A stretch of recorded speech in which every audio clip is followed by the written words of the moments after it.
যে ধর্ষক ব্যভিচারী পরকীয়া আসক্ত এবং ধর্ষকের শাস্তি নগদ কার্যকর হওয়া উচিত। আমার মাটিতে আছে 8 বছরের কন্যা নিরাপদ না, আমার জাতির ভবিষ্যৎ কি হবে বলেন? আমাদের মেয়েরা, বাচ্চা মেয়েরা কেমনে বড় হবে? তোমাদের ছোট বোন বড় হবে কেমনে আব্বা?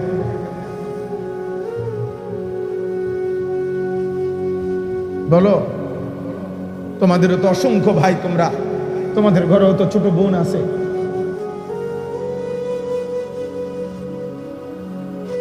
যে মাটিতে 8 বছরের কন্যা যদি নিরাপদ না থাকে, ধর্ষিতা হয়, রক্তাক্ত হয়, লাশ টুকরা হয়ে যায়, আগামী দিনে আমাদের সম্ভাবনা, আমাদের ভবিষ্যৎ কি?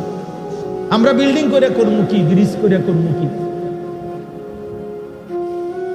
বলে?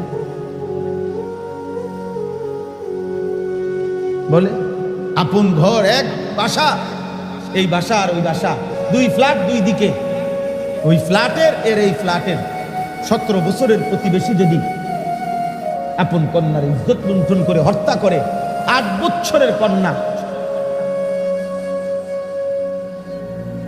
এই জন্য আজ সময়ের দাবি, বেটা ছেলেরা, মুসলমানের নওজোয়ান, তোমরা দাবি করা উচিত আজকে।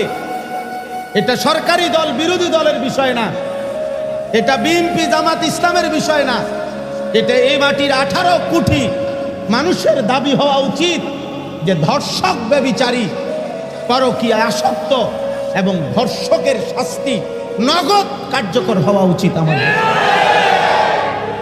এখন কার্যকর হওয়া উচিত, নাইলে আমার জাতি টিকবে না আব্বা। তোমার ঘরে তোমার বোন আছে, তোমার মেয়ে আছে,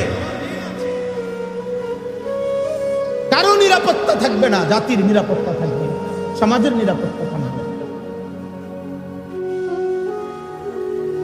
তোমরা পাগল হয়ে গেছো, তোমাকে ছেলেদের চেহারা দেখলে বোঝা যায়। নারীর নেশা, মোবাইলের নেশা, ছবির নেশা তোমাকে পাগল কুকুর বানায় ফেলছে। আল্লাহ নাই, নামাজ নাই, সেজদা নাই, পাক নাই, নাফাক নাই, কিচ্ছু খবর নাই।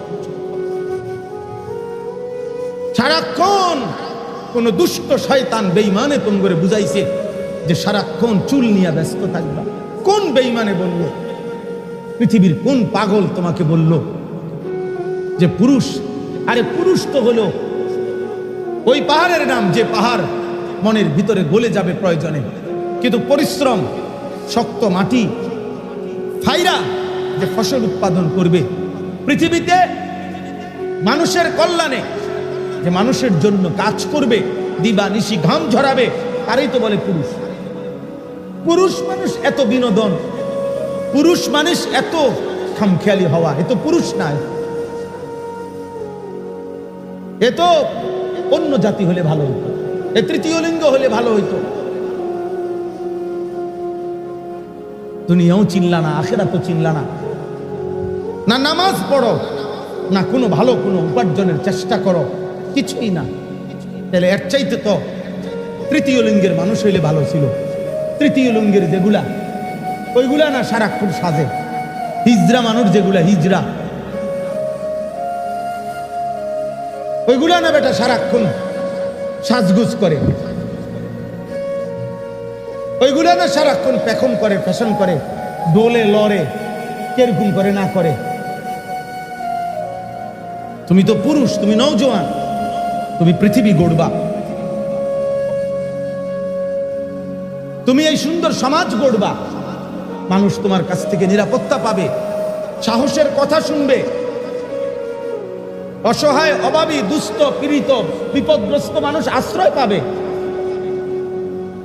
যুবক তার শক্ত হাতে আগলায় রাখবে, মায়ের ইজ্জতের পাহারাদারি করবে, বোনের ইজ্জতের পাহারাদারি করবে। কথা তো ছিল এই বা 17 বছরের মুসলিম যুবক মোহাম্মদ ইবনে কাসেম এক বোনের ইজ্জতের বদলা নেওয়ার জন্য আরব দেশ থেকে এসে আমাদের এই হিন্দুস্তান, ভারতে প্রথম আক্রমণ করেছিলেন 712 খ্রিস্টাব্দে। সেই হাত ধরেই, ওই 17 বছরের যুবকের হাত ধরেই এই ভারতীয় উপমহাদেশে ইসলাম। বুঝেন নাই? ভারতীয় উপমহাদেশ ইসলাম, আজকে এই বাংলাদেশ, ভারত, পাকিস্তানের এই কোটি কোটি মুসলমান, এই দাড়ি টুপি, এই মসজিদ মাদ্রাসা, এই আল্লাহর জিকির বন্দিগির সমস্ত আয়োজন ওই 17 বছরের যুবকের হাত ধরে।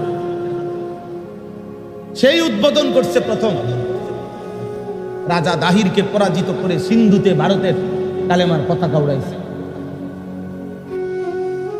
হ্যাঁ, আমাদের এই বাংলা মুলুকে সর্বপ্রথম এই মুসলমান, আজকে আমরা যারা, আমাদের পূর্বপুরুষদের অবদান, এর মধ্যে উল্লেখযোগ্য ব্যক্তি ছিলেন ইখতিয়ার উদ্দিন মোহাম্মদ বিন বখতিয়ার খিলজি রাহমাতুল্লাহ আলাইহি। মুসলিম যুবক তিনি, সুদূর আফগান থেকে এসে এই বাংলাদেশে ইসলামের পতাকা উড়াইছে। আফগান সীমান্ত থেকে আসছেন, এত লম্বা এত পথ দূরত্বের থেকে আসছেন, আর এত দ্রুত গতিতে ঘোড়া চালাইছেন যে উনার কাফেলায় উনারে আর ধরতে পারে নাই। সর্বশেষ উনার সাথে ঘোড়া চালাইয়া 17 জন মাত্র টিকছেন, বাকিগুলো সব পিছনে পড়ে গেছে। রাজা লক্ষণ সেনকে পরাজিত করে তিনি ইসলামের পতাকা এই বঙ্গভূমিতে উড়াইছেন। আমাদের ইতিহাস আছে, আমাদের ইতিহাস সংগ্রামের, আমাদের ইতিহাস ঐতিহ্যের, সব ছিল আমাদের।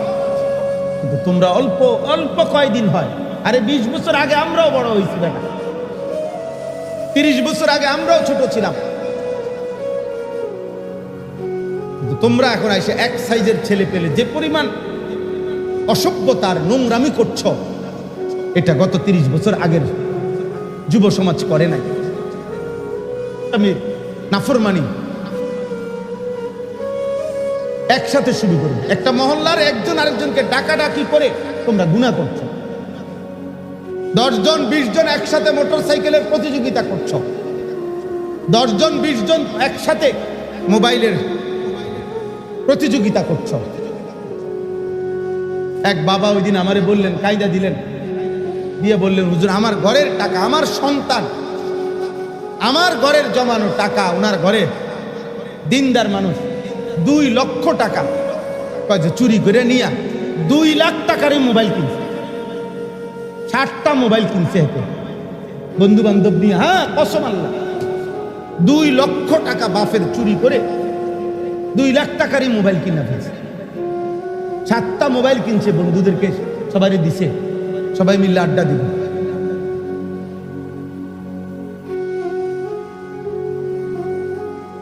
দেখতে থাকো ভাই, তোমরা দেখো 8 বছরে ঢাকা শহরে একটি রাজধানীর মধ্যে মাত্র 8 বছরের বাচ্চা মেয়ে, ওকে গলা আর শরীর আলাদা করে ফেলছে।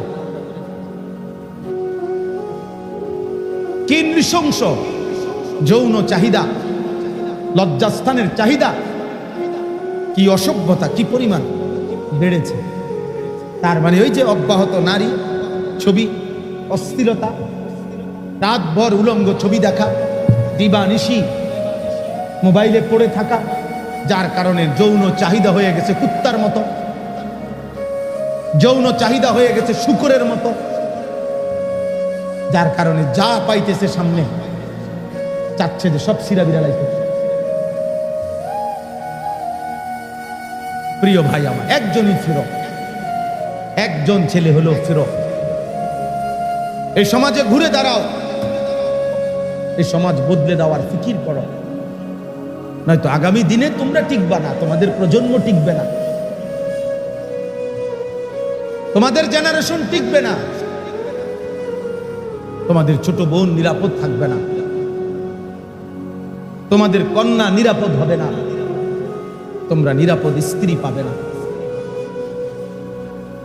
তোমার বয়সী, তোমরা যদি সারাক্ষণ মোবাইলে পড়ে থাকো, তোমার বয়সী মেয়েটা অথবা তোমার চাইতে ইমিডিয়েটলি ছোট যেই মেয়ে বড় হইতেছে, ও যদি মোবাইল দেখে বড় হয়, ও যদি অন্য ছেলের সাথে হারাম সম্পর্ক করে বড় হয়, আগামী দিনে 20 বছর পরে, 10 বছর পরে চরিত্রবান পবিত্র নারী তোমরা কোথায় মিলবে?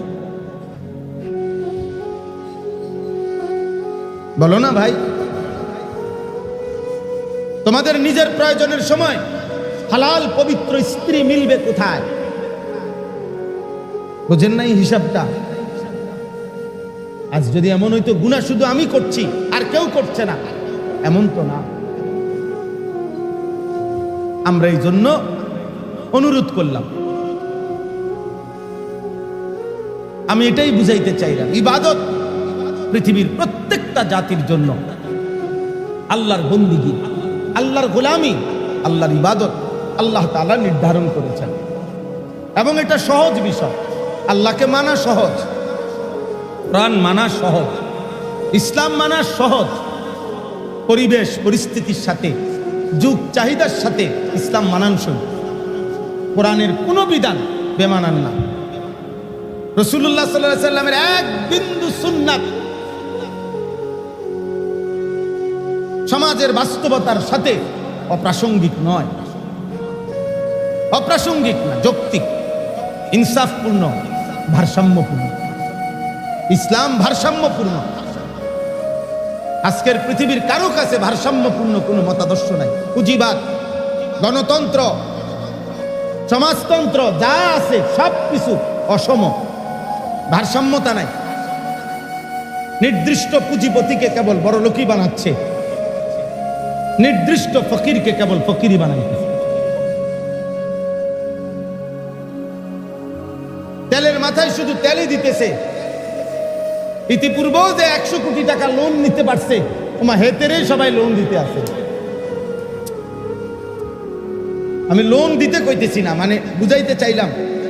অর্থাৎ এখানে নির্দিষ্ট ব্যক্তিকেই শুধু তোষামত করা হইতেছে। ভারসাম্যপূর্ণ ইসলামের যে যাকাতের বিধান, ইসলামের মধ্যে যে কোরবানির বিধান, ইসলামের মধ্যে যে দান সাদাকার বিধান, এই ভারসাম্যতা যদি থাকতো, সমাজে সহনীয় পর্যায়ে ধনী গরিব থাকতো, থাকবে, এখনো থাকবে, কিয়ামত পর্যন্ত থাকবে, কিন্তু সেটা সহনীয় পর্যায়ে ভারসাম্যপূর্ণ থাকবে।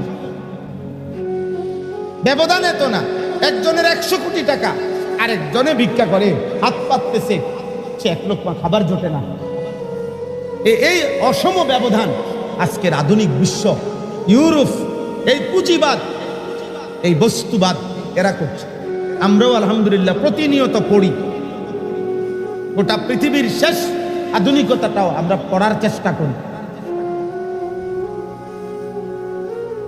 অতএব এটা কোনোদিনও আমাদেরকে ভারসাম্য আনবে না। আমাদের দেশের না, সারা পৃথিবীর এই সংসদীয় এবং চলার পথের এই যত কিছুর আইন, সব ব্রিটিশের আইন, এগুলা ট্রেনের লাইনের মতো। ট্রেনের যে লাইন, ট্রেনের লাইন বোঝে না, ট্রেনের যে রাস্তাটা, এটার নিয়ম কি? ট্রেনের মধ্যে যদি পৃথিবীর সবচেয়ে শ্রেষ্ঠ ড্রাইভারও বসে, চালক, যত বড় চালকেই বসুক, চালাইতে হবে নির্দিষ্ট এই দুই লাইনটার উপরে। আপনি যত দক্ষই হন, আপনি ওটার ডাইন বামে নিতে পারতেন না, তাইলে ট্রেন চলবে না। এই আইন কানুনের জাতা কলে এগুলো এমন সিস্টেম, সবচেয়ে দক্ষ অভিজ্ঞ ব্যক্তিও যদি, সবচেয়ে ইনসাফপূর্ণ ব্যক্তিও যদি ওই মসনদে বসে, ক্ষমতার গদিতে বসে, চাক্কা তো লাইনটা তো হইলো ট্রেনের লাইন, সে এটার ব্যতিক্রম যাইতে পারবে না। সে ব্যতিক্রম যাবে কেন? ব্যতিক্রম একটাই, সব ভেঙে ইসলামকে কায়েম করা। যদি ব্যতিক্রম কিছু করতে হয়, সব ভেঙে দাও, আল্লাহর দ্বীন জিন্দা করো। কোরআনই একমাত্র ব্যতিক্রম, কোরআনই একমাত্র ভারসাম্য। এই জন্য গোটা পৃথিবীর প্রতিপক্ষ, পৃথিবীর সমস্ত কাফের, বেঈমান, মুশরিক, মুনাফিক, মুরতাদ, নাস্তিকের প্রতিপক্ষকে ইসলাম। বলেন না কি? কোরআন। আর কোন ধর্ম আমেরিকার প্রতিপক্ষ নেই, ইউরোপের, ইসরায়েল, অন্য কারণে নিয়ে মাথা ব্যথা নেই, কারো কোনো মাথা ব্যথা নেই। মাথা ব্যথা কাকে নিয়ে? ইসলাম নিয়ে। ইসলাম। এই পরশুদিন ইউরোপের একটি দেশে